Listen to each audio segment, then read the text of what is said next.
I'm Ms. Nayak. I will be presenting my final book report on East Selection by Kira Cass. So I'm going to start off my presentation by talking about something that's very prominent in the book, which is the caste system. So this is my audience, and I'm going to be randomly assigning each one of my audience members a number 1 through 8. So Mitten has been assigned a 4. Hoppity has been assigned a 7. Should write this down.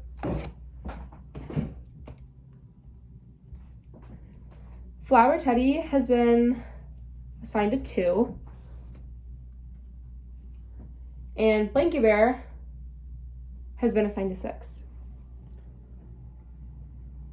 All right. So ranking these numbers from high to low, we have Flower Teddy at a 2. We have Mitten at a 4, Blanky Bear at a 6, and Hoppity at a 7. Now I'm going to pair each one of these stuffed animals up with another. So we're going to put these 2 as partners and these 2 as partners. And in the partner set, each one of them is now going to change their number. Or they're going to keep one number, pick one of their numbers, and both of them are going to share it. So for example, Mitten has a 4 and Hoppity has a 7. So my number generator says both of them are going to be number 7s now. All right, and between Flower and Teddy and Blanky Bear, we have 6 and a 2. And now they're both going to have a number 2. So we have group 7 and group 2. Now I'll explain to you what this means now. In Blanky Bear's case, he got lucky because he got to move up and be a number 2.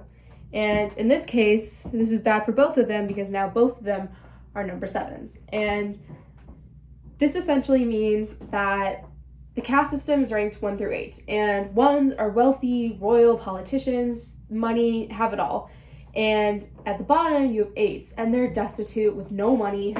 They are looked down on in society, and your caste system was chosen for you years and years and years ago randomly, and the only way you can get out of your caste system is to marry up. And in this case over here, one of them actually ended up moving down because they wanted to marry someone in a lower caste. Because usually if a woman's job was to marry up.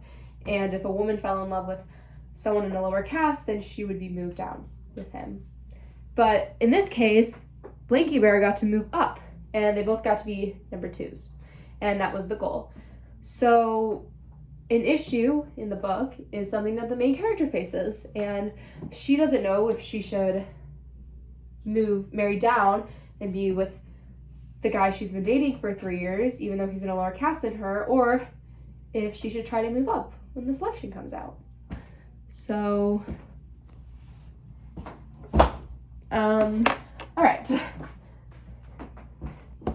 This is the problem that our main character has to face, America Singer. The story is taught in first person point of view, and so we just see America's side of the story throughout the whole thing, and I think this is really good because it makes me connect to her as a character, because I overall think she's pretty awesome and I like seeing her perspective on everything. And yeah, so America is 16 years old. She is a number 5. Her family isn't like super poor, but they don't have a lot of money. And so she helps her family make money by practicing music and singing. Other notable characters in the book is right here. We have Aspen.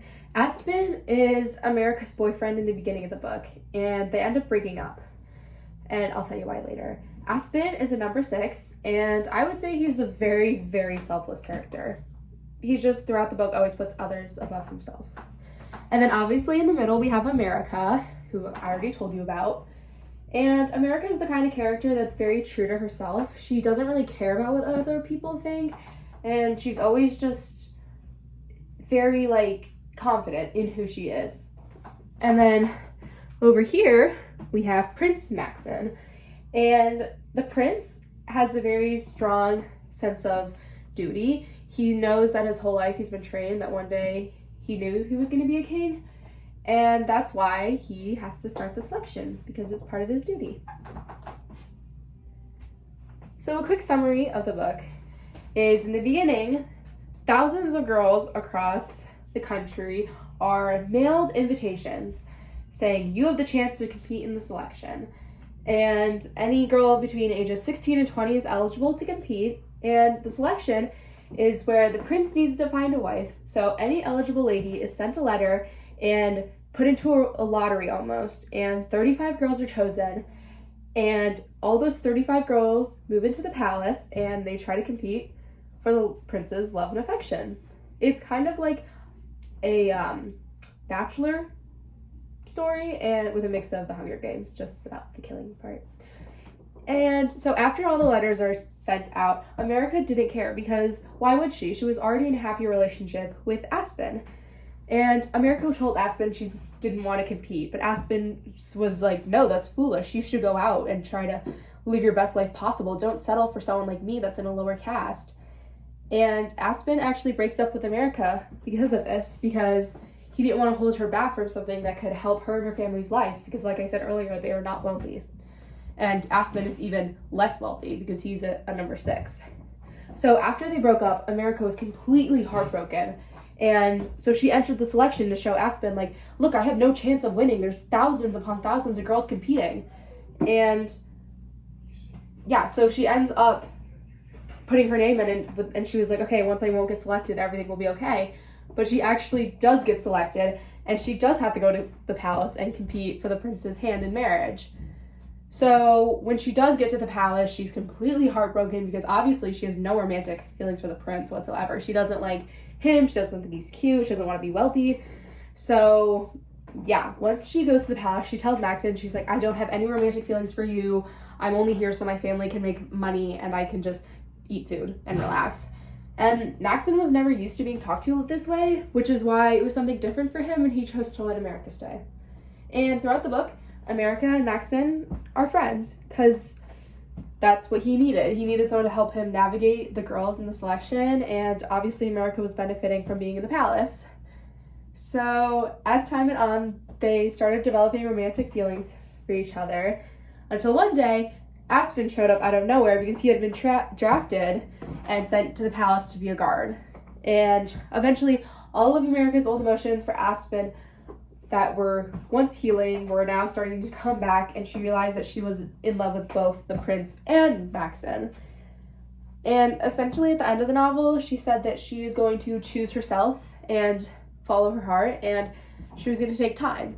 And I didn't know that this book is actually part of a trilogy, so I don't know who she ends up picking, but I do have the other book coming in the mail for the summer. So yeah. The story takes place in Aaliyah, which is North America 3 years after World War III. The country is split up into provinces, and usually provinces in this area are a lot wealthier than in this area. And the setting is pretty modern, but it also has like some fun fairy tale aspects. Conflicts in this book include man versus self and man versus society. Man versus self is America's feelings, like the romantic ones that she faces throughout the book. In the beginning, she's so heartbroken and doesn't want to get out of bed and doesn't want to move and falls into depression because she just was so upset about Aspen. And then as time went on, when she was developing feelings for Maxon, she was like, no, I can't get my heart broken again. I don't want to have to deal with this. So she just shuts down all of her feelings because she didn't want to feel pain again. And this is hard for her because she can't just shut out all of her emotions. And then we also have man versus society, because America had become a socialite when she was selected for the selection. And people were constantly criticizing her, saying, ew, she's a number 5, like she's poor. And they didn't like the color of her hair because it's red. They just didn't like her. And she was just so outspoken, which is something that was not typical for the girls that were competing in the selection. So she was kind of like the odd man out. But other people in lower castes respected America for this, and obviously Maxon respected her for it because he didn't want to be surrounded with the same girl over and over again. And also Man vs. Society is the other girls in the selection because they were mean. It's basically Mean Girls all over again. They're all sabotaging each other, hurting each other, like destroying each other's dresses, and that's something America had to deal with. All right. Now, speaking of themes, next are common themes in the book, and one theme that I noticed is how one's choices can impact their fate. And I said something small, like entering the selection, changed everything. One small choice changed America's entire life. She ended up getting dumped and then falling in love with the prince, and then her family got money because she was now a socialite. And just that one small choice that she made impacted everything, and even all these little choices that she makes. Like, had she told Maxon, like, I just want to leave, and he kicked her out right away. Like, she just made all these choices which led her into the position of being in love with two people, but also her family got to experience new wealth, and she got to enter a world of royalty. And another theme that I noted is the importance of family. And I said the importance of family because America, even though she didn't want to do the selection after she got chosen to go, she knew that had she went, her family would get a lot of money and they wouldn't have to worry as much because America moved up a caste system automatically just for being one of the 35 girls selected. And every time America had an upsetting part in the selection, she would always just write to her family because they're her rock and they're the people that she always just came back to. And that was just a huge part of her healing process throughout the book. I would like to say that this is part of the English curriculum. I think it should be taught in 10th grade English honors because, I mean, obviously it's an easy read. It's very friendly. It's not huge, like, it doesn't take a lot to understand it. And I said this belongs in honors English 10 because immediately while reading this, I thought of the book Aristotle and Dante because that book is about young love and, you know, Aristotle and Dante coming to terms with their sexuality and their family circumstances, which is something that America also had to deal with. She was only 16 and she was dealing with torn between a prince and this guy that she thought she was going to marry her whole life. And in Aristotle and Dante, there's self-discovery and self-acceptance. And America just had to accept herself and her circumstances and realize, like, this is what's going on. And I think that there's a lot of character development in this book as well. And I think that really just is something that people our age should deal with or should understand and just see how people evolve and grow, especially since we're so young making decisions. And I think that would be really, really good for 10th graders. And speaking of character development, I do have a couple of quotes from America. And on page 180, America says, "It's always the fear of doing something stupid that stops you from being awesome." And this quote resonated with me because, like I said earlier, all of these girls are trying to morph into each other and just try to be like the perfect, proper princess lady. And America didn't like that. She was outspoken and witty. And she wasn't scared to like call out the prince when he was doing something wrong. And she wanted to get involved with politics. And even though sometimes she made a fool out of herself, people really respected her for it. And I think that's something that should be taught in the 10th grade curriculum because we don't want to, I feel like we have to learn that not conforming at a young age is very, very important. And I think that America is a nonconformist.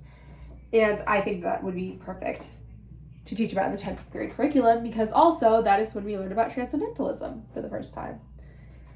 And a second quote that I noted was on page 305 when America said, "No, I'm not choosing him or you. I'm choosing me."